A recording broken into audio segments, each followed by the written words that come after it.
Assalamualaikum warahmatullahi wabarakatuh. Apa kabar teman-teman semua? Semoga kita selalu diberi kesehatan dan selalu dalam lindungannya. Amin. Nah, sebelum pembelajaran pada kali ini kita mulai, alangkah baiknya kita membaca doa bersama. Bismillahirrahmanirrahim.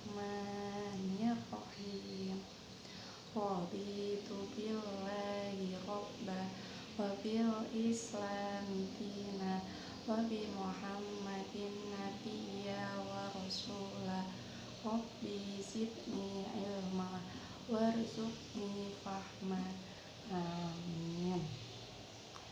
Oke, teman-teman, ada yang tahu sholat jamaah itu apa? Atau ada yang pernah melaksanakan sholat jamaah? Nah, jadi sholat itu merupakan rukun Islam yang keberapa, teman-teman? Oke, yang kedua. Nah, jadi sholat dalam Islam juga kedudukannya sebagai tiang agama Islam. Nah, jadi kita sebagai seorang muslim harus melaksanakan sholat. Nah, Kak, kalau sholat jamaah itu apa? Nah, jadi sholat berjamaah adalah secara bahasa. Oke, kelihatan ya teman-teman.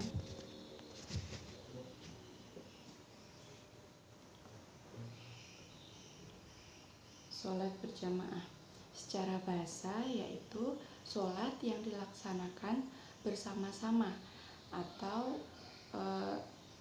dilakukan 2 orang atau lebih. Nah, terus apa sih Kak hukumnya sholat jamaah? Hukum sholat jamaah yaitu sunnah muakkad. Ada yang tahu sunnah muakkad itu apa?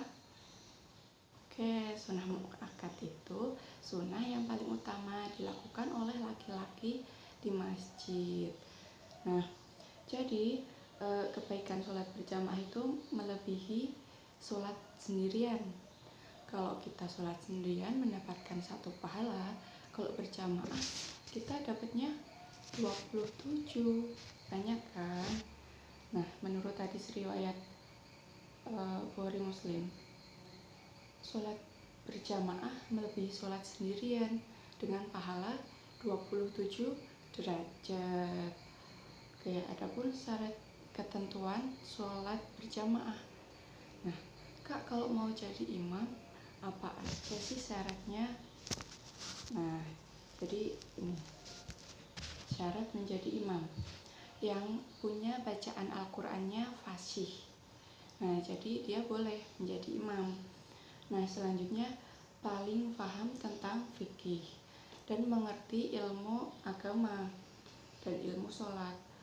Bukan wanita, kecuali wanita makmumnya gitu boleh. Terus selanjutnya sah sholatnya, diridhoi makmumnya. Artinya makmum itu meridhoi kalau dia mau menjadi imam.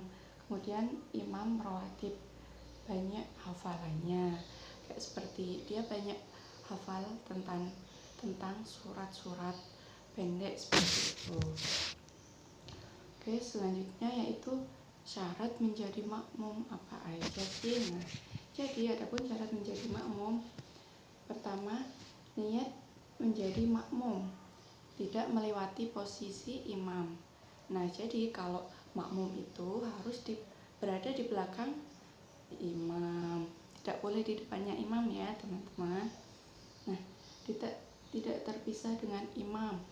Artinya kalau kita mau berjamaah, kita harus berada di satu tempat dalam satu bangunan.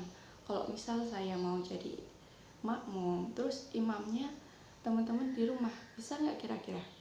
Tidak bisa kan? Jadi harus berada dalam satu bangunan.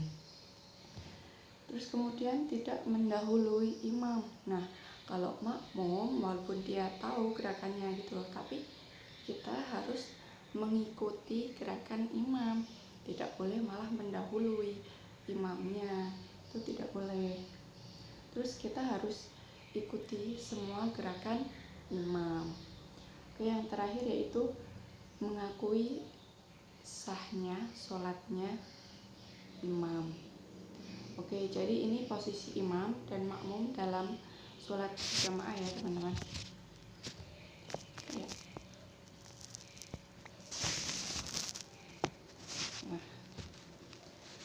Nah, jadi yang pertama itu kalau dua orang laki-laki, imamnya berada di sebelah kiri dan makmumnya berada di sebelah kanan teman-teman.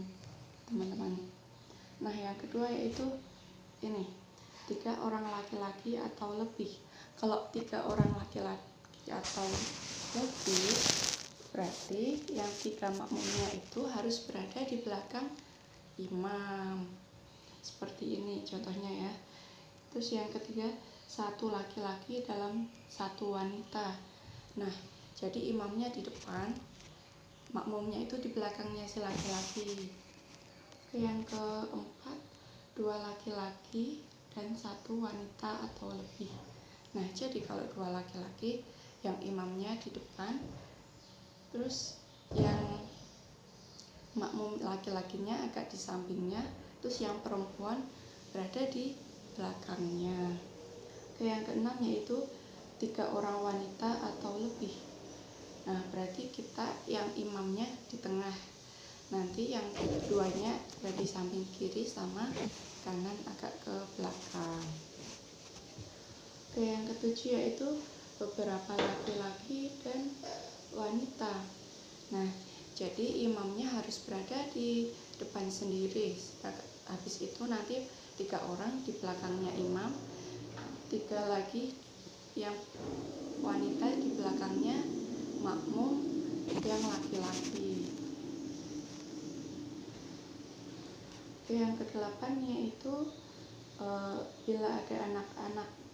Nah, jadi imam di depan sendiri nih, terus yang makmum laki-lakinya berada di belakang imam. Nah, anak kecil-kecilnya itu di belakang makmum laki-laki. Baru yang muncul, baru yang di belakang anak itu perempuan, seperti itu. Nah, urutan shaf. Apa sih shaf itu?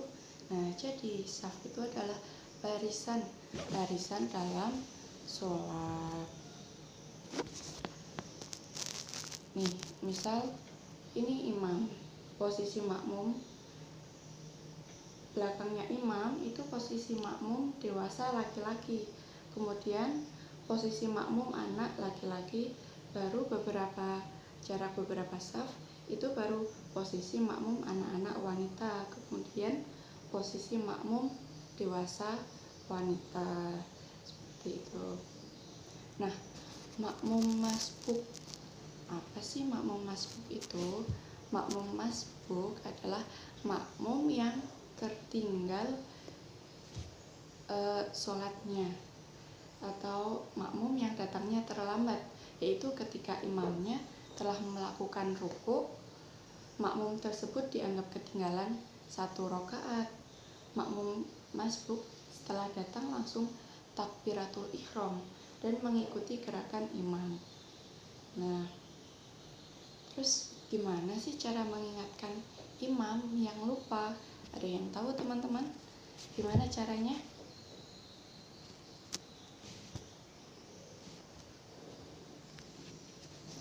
Nah, jadi cara mengingatkan imam yang lupa dengan cara, jika imam lupa dalam bacaan sholatnya atau ayat, cara mengingatkannya dengan cara kitanya, misal kita seorang laki-laki ya, kita melanjutkan bacaan yang benar, seperti itu. Tapi jika imam terus saja, maka makmum hendaknya tetap mengikuti imamnya itu. Dan kalau misal laki-laki yang mengingatkannya dengan bacaan subhanallah, seperti itu. Tapi kalau perempuan gimana ya teman-teman? Nah, jadi apabila imam salah dalam bilangan rakaat, kalau kita perempuan cara mengingatkannya dengan tepuk. Nah, tepuk satu tepukan gini, tidak boleh membaca subhanallah, karena subhanallah cuma boleh dibaca untuk mengingatkan kalau kita sebagai laki-laki, seperti itu. Nah, apabila selanjutnya, apa sih hikmah sholat berjamaah? Nah, jadi pentingnya taat dan patuh kepada pemimpin selama pemimpin itu benar.